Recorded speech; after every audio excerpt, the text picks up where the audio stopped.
এই অঙ্কটি 46তম বিসিএসে আসছে। তাহলে কি log root 8 base root 8 X, তাহলে log X root 8 equal 3 into 1/3। তাহলে আমার এটাই শুধুমাত্র আগে কাজ করে নেব। 3 ইন্টু 1/3 কাজ করে নেওয়ার পর আমি অঙ্কগুলো দেখব। তাহলে আমি এখানে কাজ করে নিলাম যে 3 মাল্টিপল 3 গুলো হবে 9, 9-এর সাথে এই উপরে এটা প্লাস হবে, তাহলে 9 + 1 10, আর নিচে এটা 3 থাকবে। তাহলে আমার এটার কাজ শেষ। এবার আমি একটা সূত্র জানি, লগ এক্স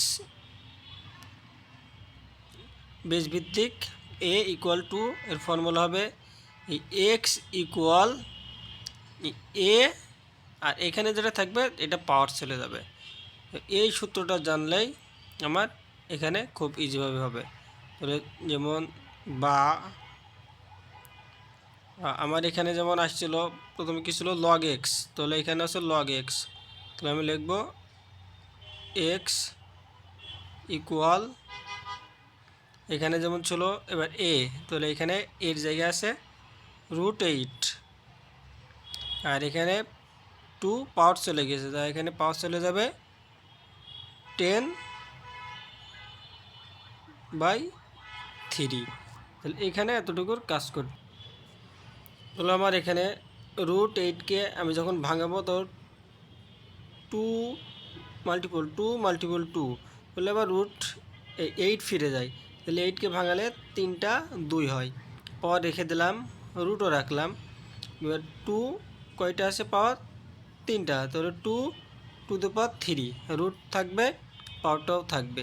এবার আমার রুট উঠাই দেব। রুট উঠালে আমি জানি রুট উঠালে হবে 1/2, তো 2 এর পাওয়ার 3 থাকছে, 1/2 এই পাওয়ারটাও থাকবে।